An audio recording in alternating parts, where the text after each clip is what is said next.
One of the most powerful cities in the ancient world once stood on the bank of Euphrates. The city of Babylon lay within the huge Babylonian kingdom. Today, the ruins of the city, which was founded more than 4,000 years ago as a tiny harbor on the Euphrates River, are situated in modern-day Iraq. Why was it known as the richest city of all time? What led to its downfall? Stick around to find out all that and more. The city that once was. Babylon, the capital of Babylonia in southern Mesopotamia, is one of the most well-known cities from any ancient civilization. The distance today is roughly 60 miles south of present-day Baghdad, Iraq. Even though little is known about Babylon's early days, evidence from history points to the possibility that it served as an administrative hub around 4,000 years ago. The city was later taken over by Samuabum, a ruler from a region near modern-day Syria, in 1894 BC, who converted it into a minor kingdom.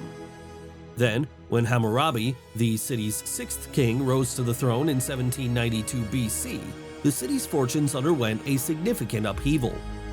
Under Hammurabi's leadership, Babylon rose to prominence as one of the most important cities in those times. A new line of kings founded the Neo-Babylonian Empire, which extended from the Persian Gulf to the Mediterranean Sea centuries later. During this time, Babylon developed a stunning architectural style that included the Tower of Babel, the Ishtar Gate, and the Hanging Garden of Babylon. Because its residents were the richest people in their era, Babylon rose to become the richest city in all of history with one simple trick: they understood the worth of money. They used excellent financial practices to earn money, keep money, and increase the value of their money. They secured for themselves the future wages that we all hope for. Yep, these people were the first hustlers known to mankind. The wonders of the city. Babylon was transformed by Hammurabi into a prosperous, strong, and well-known city. In fact, one of the first and most comprehensive written law systems was produced by him, called the Code of Hammurabi. This was their golden era in which they had a cultural rebirth. During the reign of King Nebuchadnezzar II, the Babylonians constructed a number of stunning buildings, lavish statues, and artworks. The residents lived like kings and queens, as the state looked after all their needs and well-being. Even back then, the walls of Babylon were made to be so strong that, according to the historians, chariot races were done on top of them. The city behind those walls covered an area of 200 square miles, which is comparable to the current size of Chicago. 3 huge palaces were made by Nebuchadnezzar II, and each was magnificently ornamented with blue and yellow glazed tiles. Also, he constructed a series of shrines, the biggest of which, known as Isagil, was devoted to Marduk. The shrine was almost as tall as a 26-story office building at 280 feet. Have you heard about the Hanging Gardens? Classified as one of the 7 wonders of the ancient world, these were reportedly constructed by King Nebuchadnezzar for his wife Amytis, who missed the lush hills of her native land.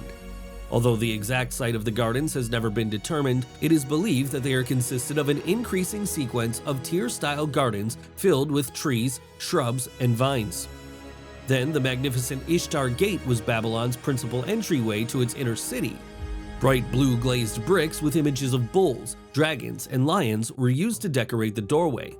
You can see it for yourself. Early in the 20th century, German researchers dug up the gate's remains, and using its original bricks, they built a replica of it in Berlin's Pergamon Museum. Babylon's heights of glory didn't last for long. After Hammurabi's death, the empire disintegrated, and soon enough, so did the riches. They say that the city was given up without a fight because it had grown so weak under a string of incompetent kings. But even though the city was conquered by the Persians in 539 BC, it remained a thriving center for art and learning. In fact, Alexander the Great ordered that Babylon was to be left unharmed even after he'd conquered the Persian Empire in 331 BC. But after Alexander's death, the intensity of the conflict over the empire caused the city's citizens to depart, and Babylon gradually fell into ruin. Years later, Saddam Hussein significantly rebuilt the ancient city in the 1980s. One of Nebuchadnezzar's palaces was among the ancient city's structures that the Iraqi government tried to restore.